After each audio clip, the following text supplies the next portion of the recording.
This week saw the final launch of the SpaceX Starship as we know it, and it's pretty hard to imagine a more perfect send-off for the first era of Starbase.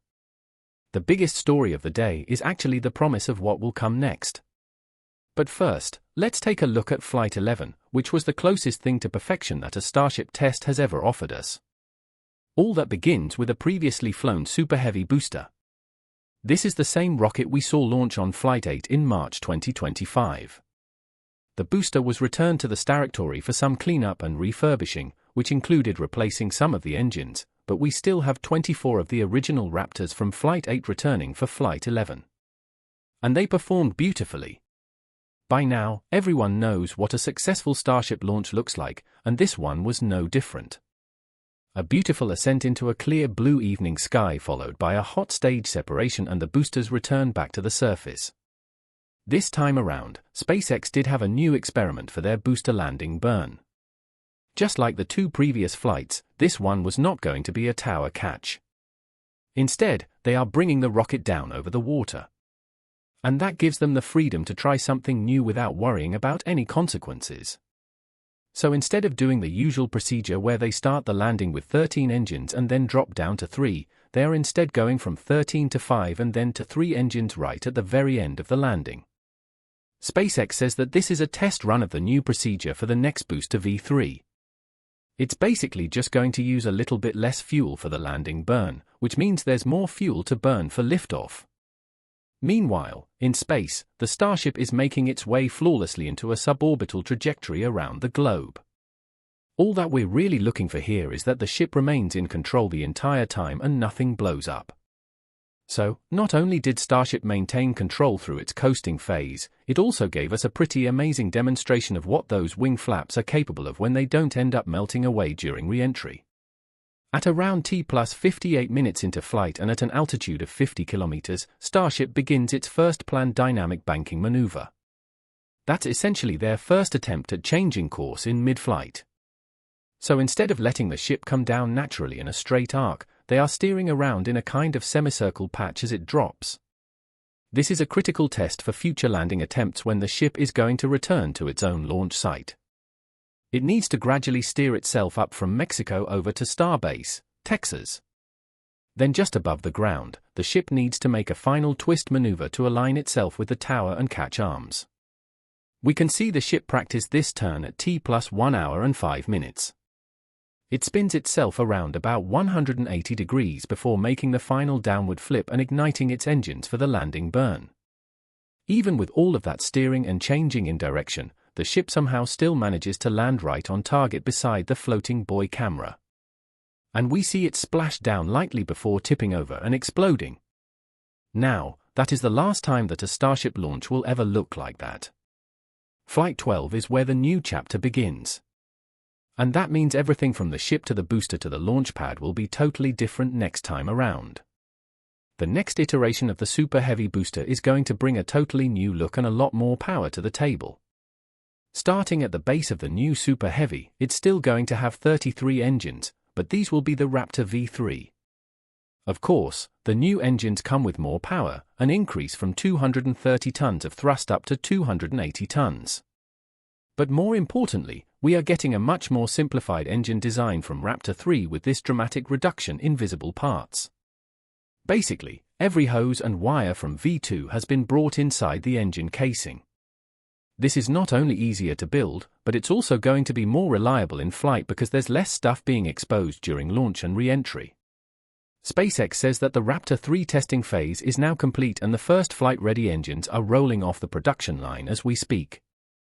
Moving up the booster, the overall length is going to be stretched out a bit to accommodate larger fuel tanks to feed those new engines. That new fuel system includes this massive transfer tube that allows liquid methane to flow down from the top of the booster to the engine bay. For scale here, that new transfer tube alone is about the size of a Falcon 9 booster, a rocket within a rocket. And it's at the top of the new Super Heavy that things get very interesting. The first change you probably notice is that we've gone from 4 grid fins down to 3.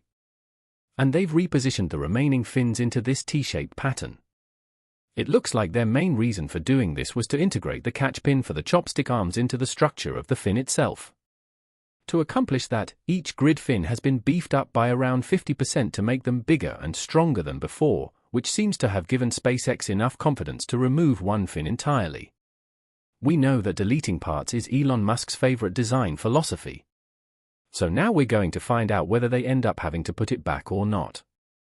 Then above the grid fins is something totally new for the Super Heavy, an integrated hot stage connection. For every launch since Flight 2, SpaceX has used a hot stage separation to push the ship away from the booster. And that's always worked great, but it always required an adapter to be placed in between the two that would protect the booster's fuel tank from the engine flame and allow the exhaust gas to escape out to the sides. That interstage adapter might seem like a small thing, but it weighed about 10 metric tons and had to be dropped into the sea after the separation was complete. So, it's not a sustainable long-term solution.